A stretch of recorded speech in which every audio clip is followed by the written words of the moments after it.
the Rebel Crow Psychic Show with your host, Athena Silver. Hey guys, I'm Anja River.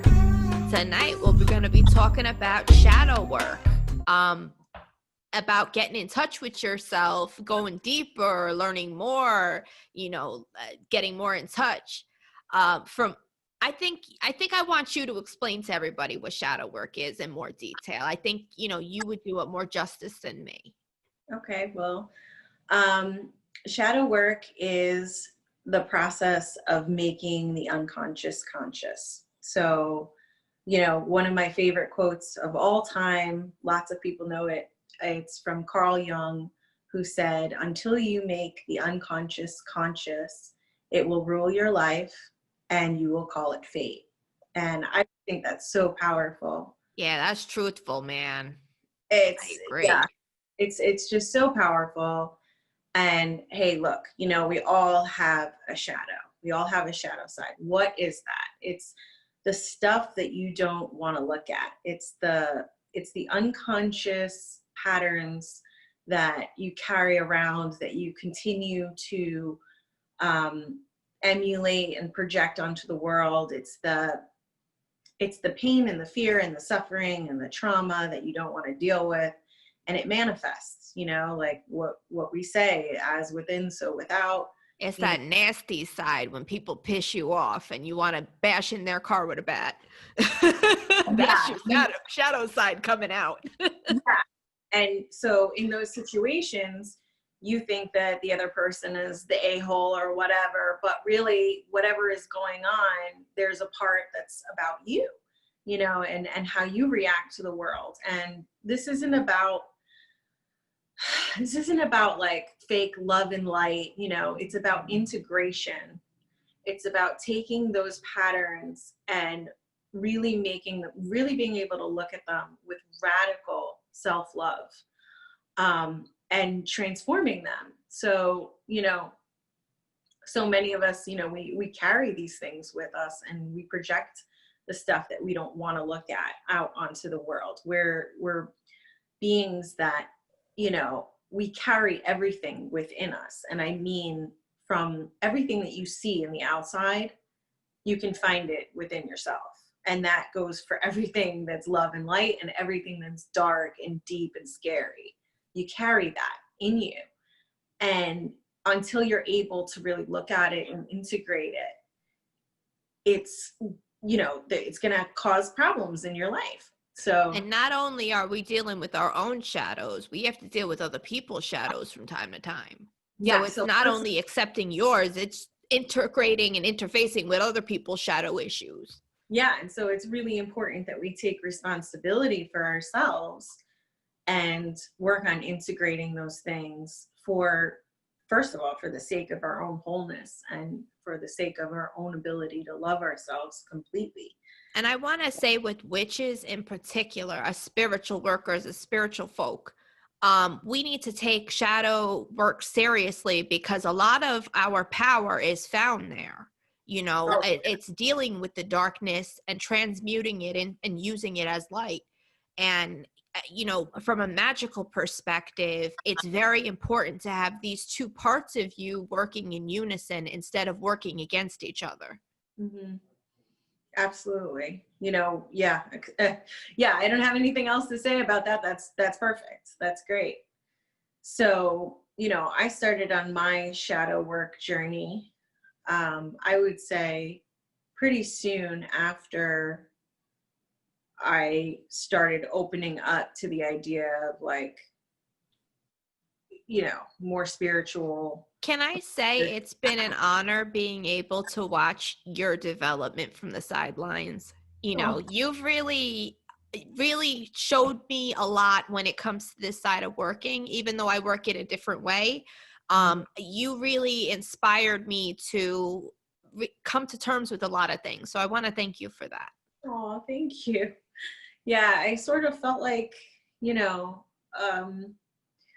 this path, it's really interesting because I sort of felt like I stumbled onto it alone, but I think that that's just because as a culture, we're so disconnected from what's, the ancient and the natural. And and really we're not alone, you know, like there's so many of us that are here doing this work, and there's so much right beneath the surface. It's just that we don't often have like a language for it, you know, or to be able to connect. I'm sorry if I'm getting off topic. I don't mean No, it's the truth though. That's part of the shadow work, is reining yourself in and understanding the more intricate parts of yourself on a deeper level.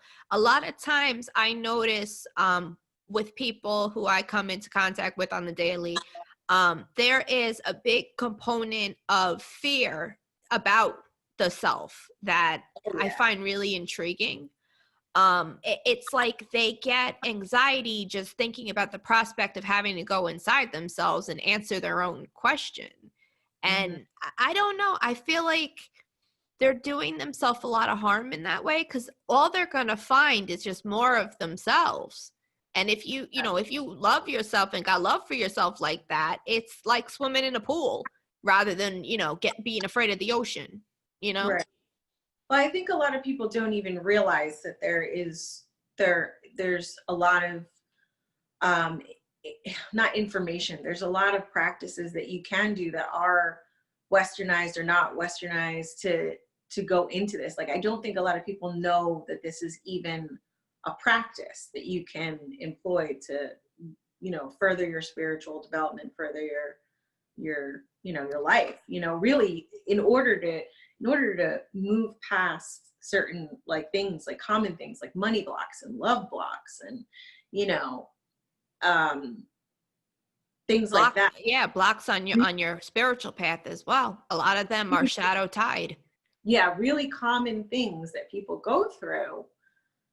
You can do a lot of work towards moving past that by going into the shadow work, finding out, you know, what it is that narrative that you're telling yourself that, you know, is a little outdated and, you know, needs to be integrated and transformed, you know. So can I ask you a question? Yeah. How do you typically work, you know, shadow work? You don't have to go into great detail, just kind of touch on some of the aspects, the steps of how you work it.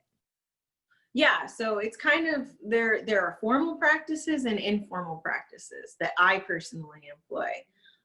So give us one of each. I started off a long time ago with an author called Debbie Ford, and she was great. It's great beginner stuff, you know, like it's do you remember the title of her book? She's got so many. There's like a plethora. So it's just the whole library. All right, I hear you. Look for Debbie Ford. You'll find something that, you know, that you have an energy pattern with. We'll throw up links to all the books discussed tonight in the comment section, in the description section. So this way you guys know how to find people that we're talking about. You know, we're going to do that going forward anytime we're talking about books or, you know, certain people in the community. So, yeah. Right. So Debbie Ford, I worked with her a long time ago, and she does have like specific practices that you can employ. But I would say, you know, one of the biggest informal things that I've done is, and it's over a long period of time. It's like, so I have certain patterns that I definitely needed to transform in my life, and I'm not going to go into it too much tonight. But what it was, you know, I needed to go into that and really dig deep as to what it was, not what culture was telling me, not what other people were telling me, but what is the real reason why I'm stuck in this pattern. And, you know, part of it is meditation. You know, first of all, you have to be willing to look at the problem, you know, like you have to be able to see that there's a problem. And that's often half the battle, you know, is being able to admit to yourself that you have a problem. But I think being able to dig into it through meditation, through really like feel practice, you know, like when you try to go into a problem and you're trying to feel it instead of cerebrally thinking about it, because often when you're cerebrally thinking about it, what you're going to come up with is what culture says, what programming. Previous programming. So this is really feeling into your body as you're going through whatever it is that the issue is. And and that's what I did. And I came up with something so incredibly, and I'm so sorry, I'm not going to say it tonight, but I will reveal it to you guys at some point soon. Yeah, we're gonna do full episodes about our history at some point. So, shout out to us. Such an incredibly powerful revelation about this seemingly common, very common issue that people have that I had never heard before. And I know it wasn't coming from like my genius. I'm talking, And it's always the most profound is when it's mundane shit. Stuff that you like most people just don't think about from day to day, and it can be so mind-blowing and backbending, and you're just like, wow, I would have never thought about it. But you would have, if you would have talked to the person next to you, they would have thought about it, but that's how we are. We're isolated creatures nowadays, and it's messing with us and our connections. But this is just such a deep, you find the answers deep within your body, in your solar plexus. And that only comes from being able to stop cerebrally, telling yourself what's going on and being able to go really deep into it. And then the next step is, once you can integrate that, it transforms. It transforms the issues for you so that you really you have to do work, but it's so much less work than if you were fighting against this cerebral, programming. Yeah. So that's an example of something that was more, it's still active because you're doing the meditations, but this was more on my own and not someone else's or my own like process. But Dr. Carolyn Elliot, I'm a student of hers. I've been a student of hers for about 2 years. Shout out to Carolyn. She's incredible, just really, really, really incredible, incredible work. I like her stuff. It's very like pro-female divine energy, and she does it in such a way where it's like loving but strong but kind of in your face. Like, I like her style. You really turned me on to her recently. I've been digging some of her stuff. Yeah. She's so much bigger than the work.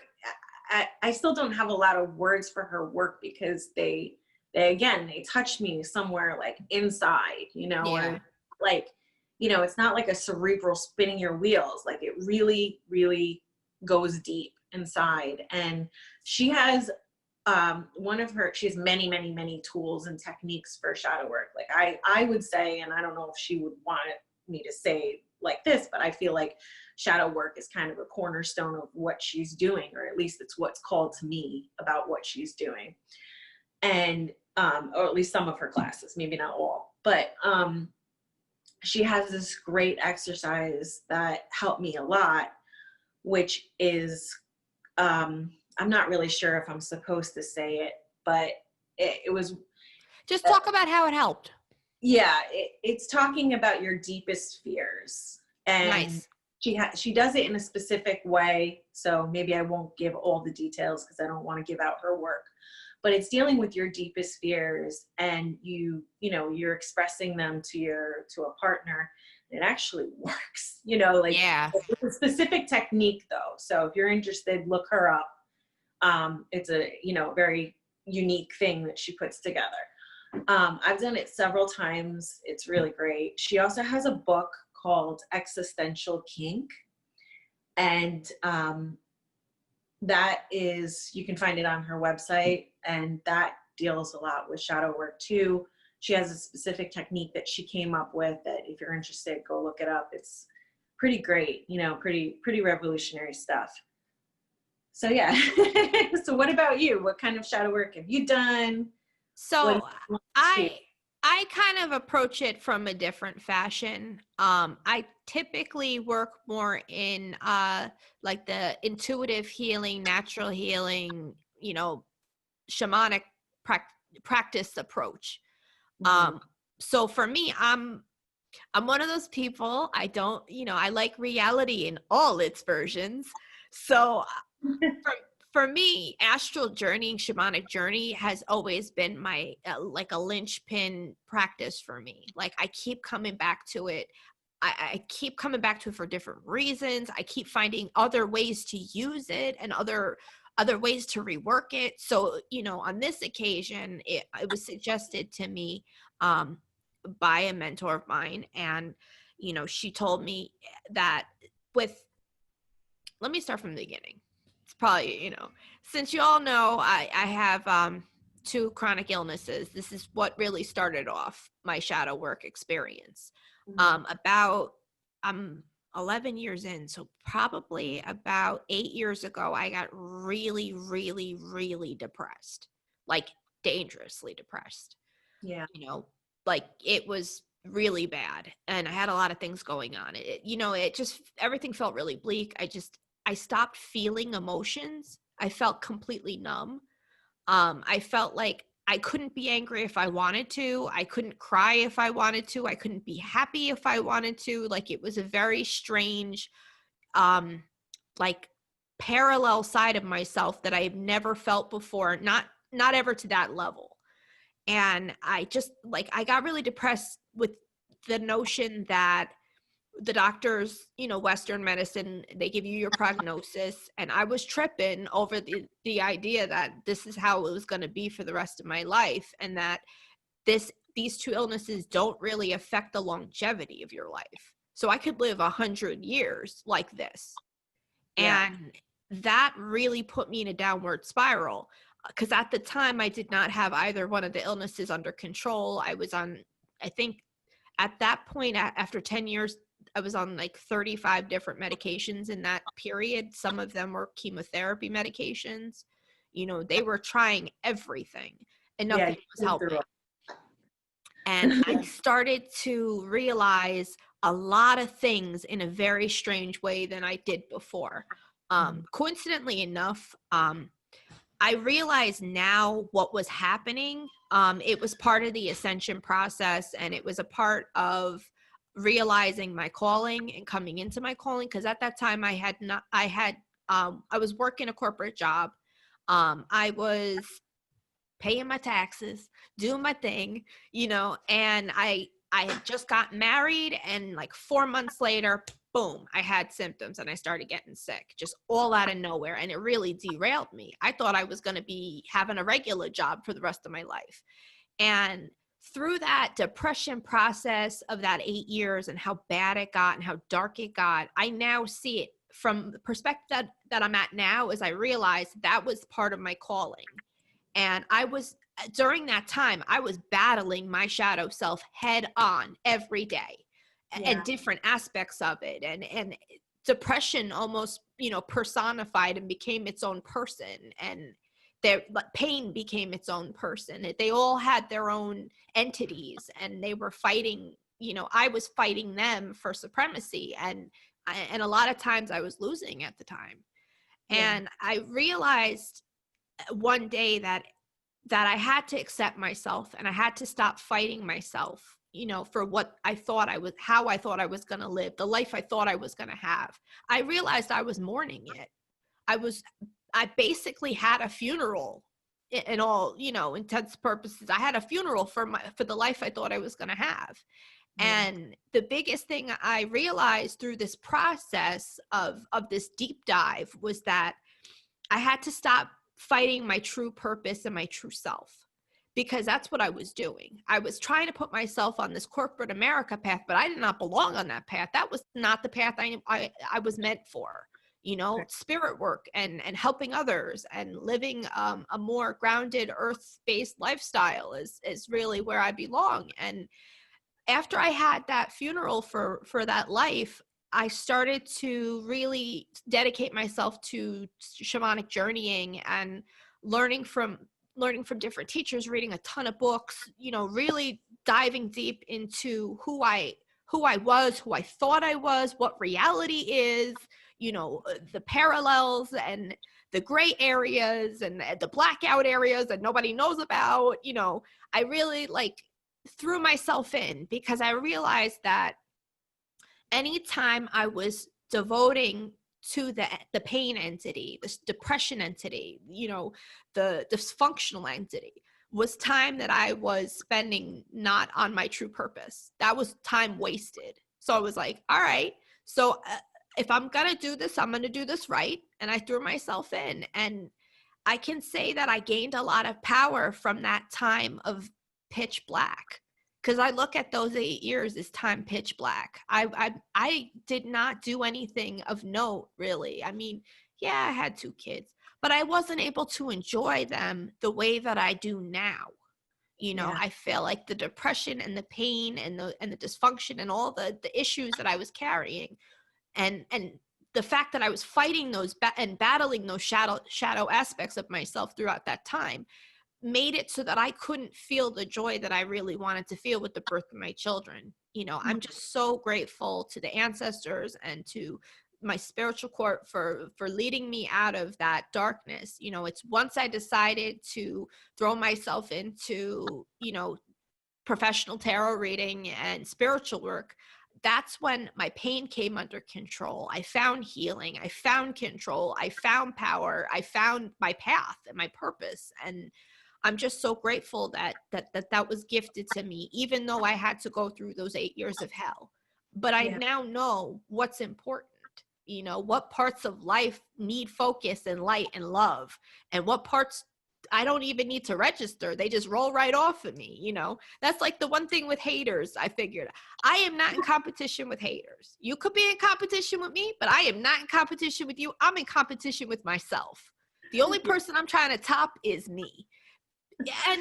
And looking at it from that perspective, the shadow work is really what gave me that perspective, because I feel like now I am fully seated in the power that I have, and the power from the sky, from the earth, from all beings, all dimensions. I'm here.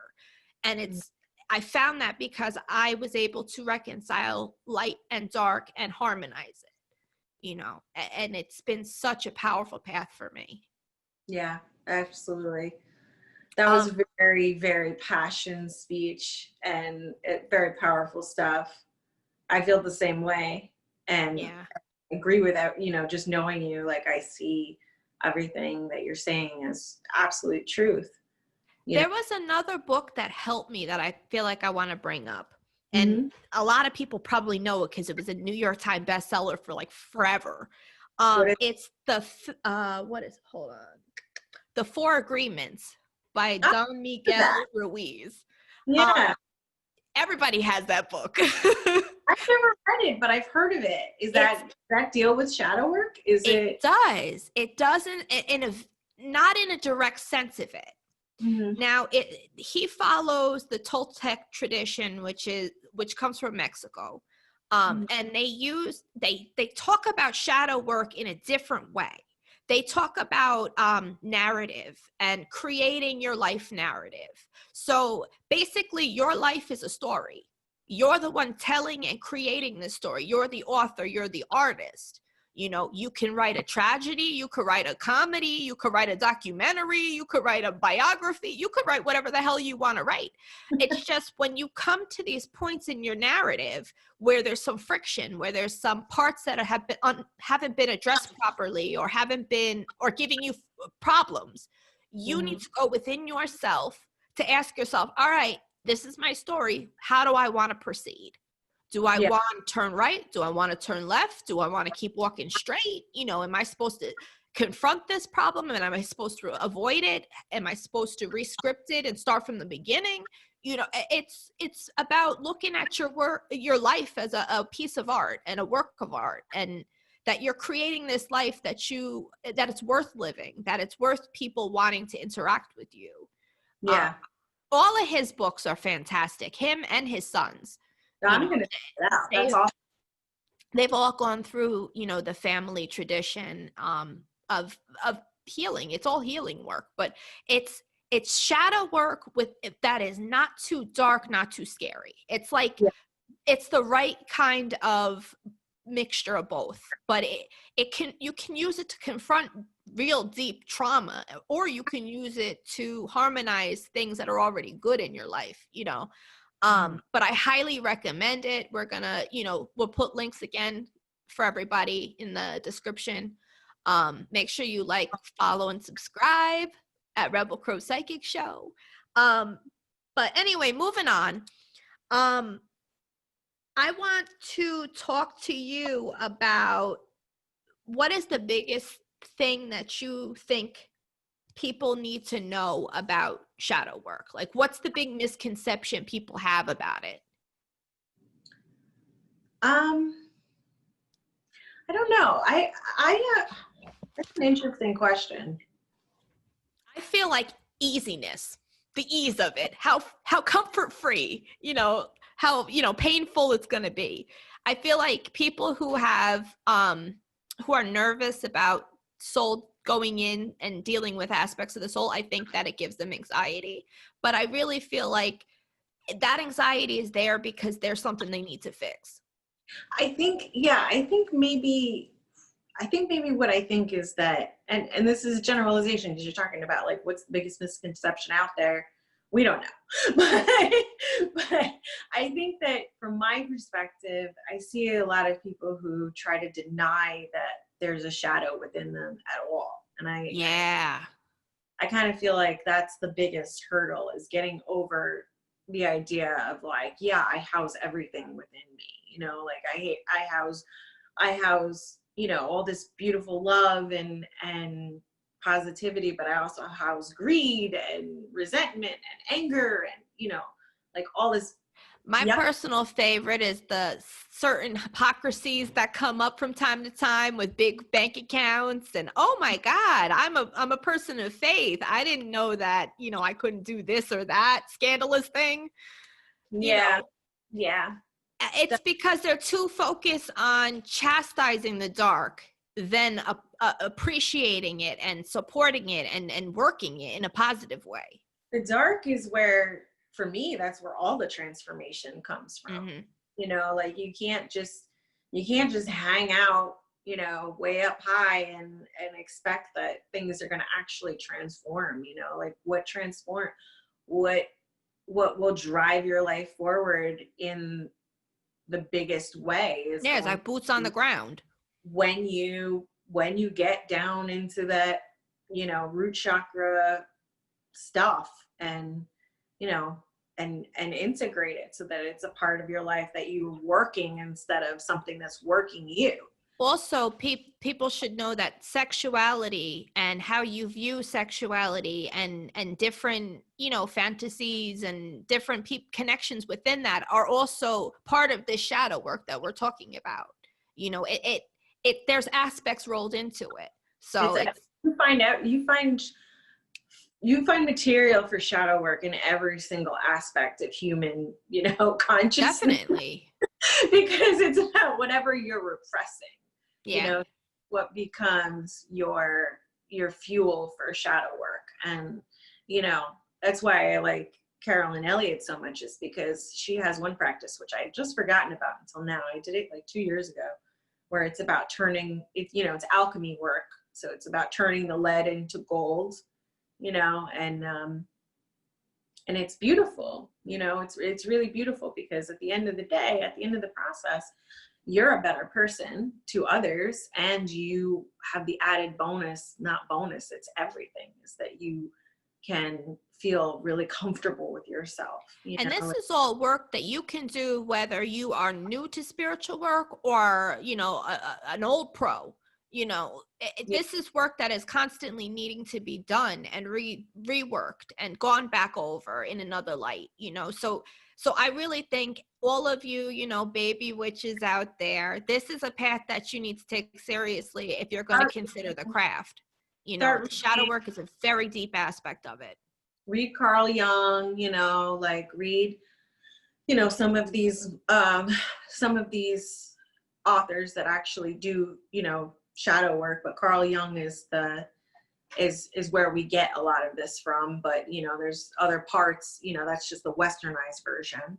Yeah, this is practices that have been throughout the world for, as long as we have. It's just like with different cultures, we call it different things. We look at it as different things. But like you can find it in a lot of shamanic cultures all throughout the world. They look at it and approach it in a different way.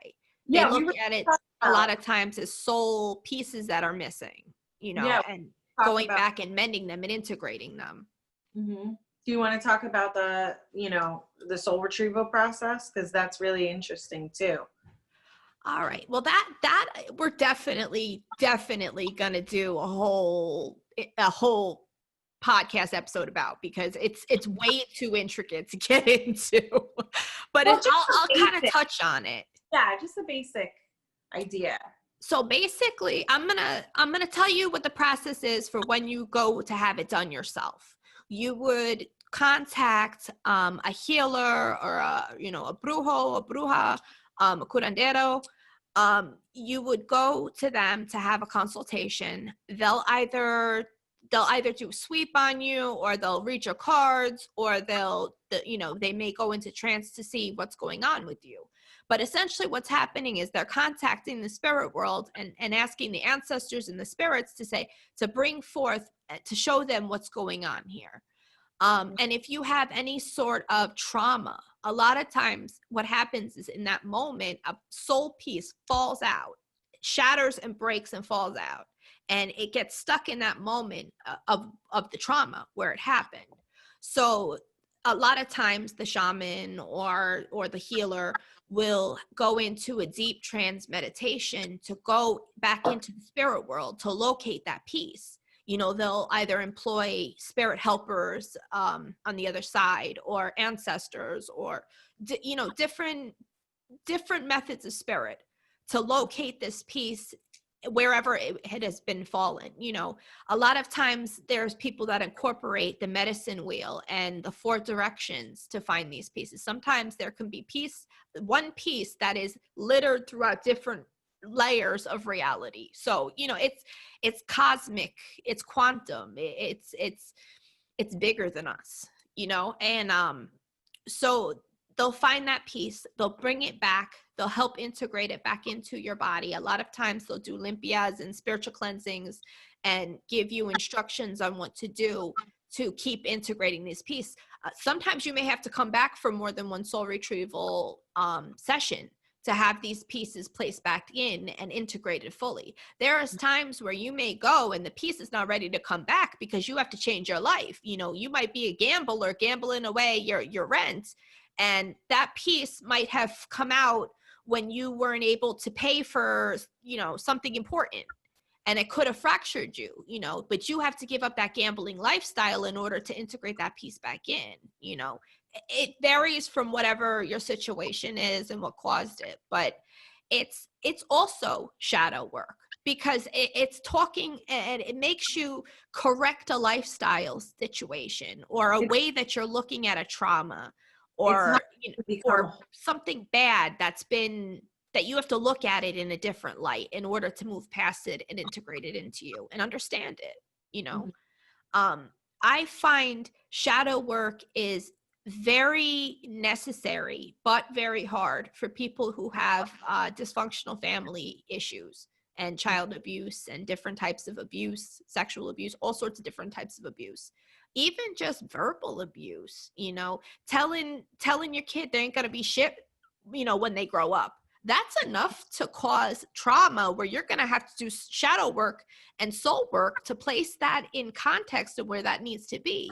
It's almost guaranteed that you're going to need to do that if you're growing up in a situation like that. Definitely. But you get your power back when you do this work. You're able to say, yeah, you might have said that about me, but look at me now. I'm doing well. I'm not living under a bridge. We're good, and, no hate to anybody living under the bridge, only love. My prayers go out to you in your situation. But, it's understanding and appreciating yourself. It's so hard. And I say this from the heart. It is so hard to battle yourself. You waste time. You waste energy. You push people away. You don't feel right. You don't feel like you're in the space that you're supposed to be in. And it's because you're not looking at life the right way. And it's because there's some work that you need to do. Yeah. And adjustments to be made and deep work to be done. But that's why we're here. That's the soul experience on earth. We're here for work. Yeah. So. And the more that we can integrate, the further that we, my personal belief is the further we bring all of humanity, the further that you can personally integrate your stuff, it's just one step forward for everybody. All right. So I want to wrap it up by saying another quote by the famous Carl Jung. It's a different quote though. So the quote is, people will do anything, no matter how absurd, in order to avoid facing their own souls. They will practice yoga and all its exercises, observe a strict regime of a diet, learn the literature of the whole world, all because they cannot get on with themselves and have not the slightest faith in that anything useful could ever come out of their own soul. Thus, the soul has gradually been turned into a Nazareth from which nothing good can come. Yeah. That's power. That is rock solid telling you need to work on your stuff. Or else your soul is not going to produce anything of value. In Carl Jung's opinion. I don't feel that way, but I just felt like to share it because it was very thought-provoking. It was very powerful, and it really tells you the importance of soul construction and maintenance. Yeah, definitely. So, yeah. That's it. That's us for tonight, guys. We want to tell you exactly where to find us. Make sure you like, subscribe, and follow to Rebel Crow Psychic Show. You can find us on YouTube on our channel with the same name. You can find us on all podcasting platforms like iTunes and Spotify and TuneIn and iHeartMusic, all of them. Please, if you want to reach out to us, say hi, say what up, give us a topic idea, like our stuff. I don't know. We're around. We're on Instagram at Rebel Crow Psychic Show. We're also, our website is rebelcrowpsychicshow.com. I'm Athena Silver. I do professional psychic tarot readings and mediumship readings and spiritual working. My website is readingswithathenasilver.com. I'm on Instagram at athena.silver. And my Facebook is at Readings with Athena Silver. Where can they find you, Anja? I wanted to mention, if anybody wants a reading to try to help you with shadow work, you can reach out to either one of us. I am at Anja River, ANJARIVER, on Facebook as well as Instagram. And if you'd like a reading with me, you can send me a DM. If you want to get in touch with me, it's best to go through my website. So anyway, we love you guys. Thank you for checking back in with us. We have fun tonight talking about some deep stuff.